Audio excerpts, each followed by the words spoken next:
Halo semuanya, perkenalkan nama saya Irena Elsa Rizky dengan NIM C141900024.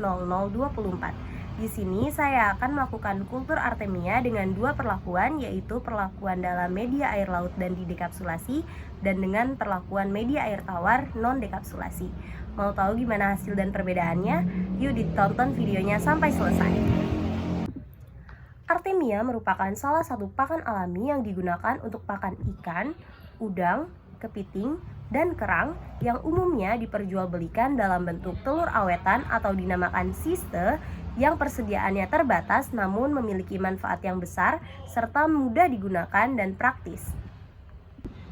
Menurut penelitian dari Kendatil et al. Tahun 2020, Artemia mampu meningkatkan pertumbuhan, perkembangan, serta kelangsungan hidup ikan serta udang. Dekapsulasi merupakan sebuah proses perendaman dalam larutan hipoklorit untuk mengkis cangkang keras atau siste yang mengkista embrio Artemia yang sudah tidak aktif lagi agar dapat dihilangkan seluruhnya dalam jangka waktu yang pendek. Menurut Saharani dan Zarai tahun 2016, kultur Artemia juga perlu memperhatikan kepadatan siste dan desain wadah kultur agar produksi penetasan Artemia dapat berlangsung secara optimal. Selain itu, terdapat penelitian dari Hasan dan Rabane tahun 2018 yang membuktikan bahwa salinitas dan suhu terbaik untuk tingkat dekapsulasi siste Artemia berada pada salinitas 30 ppt dan pada suhu 24 derajat Celcius. Sedangkan penetasan Artemia juga akan menurun jika berada di atas salinitas 35 ppt dan pada suhu 30 derajat Celcius. Berikut merupakan tutorial atau cara mengkultur Artemia yang didekapsulasi dengan air laut dan air tawar non-dekapsulasi. Alat dan bahan yang digunakan dalam kultur Artemia antara lain ada aerator, botol plastik bekas, selang, batu aerator, serta keran. Serta bahannya ada siste Artemia, baiklin atau klorin, NaOH, air laut, air dingin atau air es, dan air mineral. Langkah pertama, kita potong botol plastik 1 liter pada bagian bawahnya. Kemudian kita masukkan 20 gram siste Artemia ke dalam botol tersebut.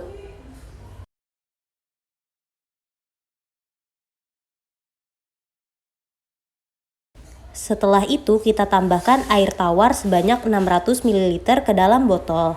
Pastikan air tawar ini tidak mengandung kapur atau kaporit di dalamnya.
Setelah semua air dimasukkan, kita beri aerasi selama 24 jam. Siapkan botol yang sudah dilubangi dan masukkan 20 gram siste Artemia ke dalam botol tersebut. Kemudian ke dalam botol kita tambahkan air mineral dan diaerasi selama 1 jam.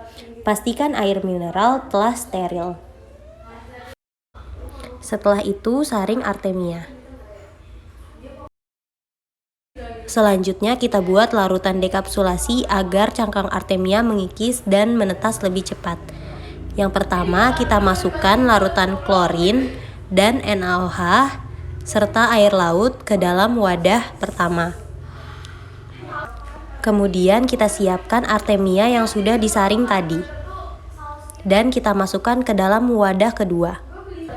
Kemudian kita bersihkan sisa-sisa telur artemia yang masih menyangkut di saringan dengan larutan klorin, NaOH, serta air laut yang sudah dicampurkan tadi sampai saringannya bersih dan tidak tersisa lagi. Kemudian kita masukkan artemia dari wadah kedua ke dalam air dingin sambil diaduk. Aduk artemia dari yang berwarna coklat pekat hingga berwarna menjadi coklat muda atau kejingga. Saring artemia tadi dan bilas menggunakan air mengalir sampai tidak berbau klorin lagi. Kemudian masukkan artemia yang sudah disaring dan dibilas bersih tadi ke dalam wadah plastik dan kita tambahkan air laut. Artemia siap dikultur dan diaerasi selama 24 jam.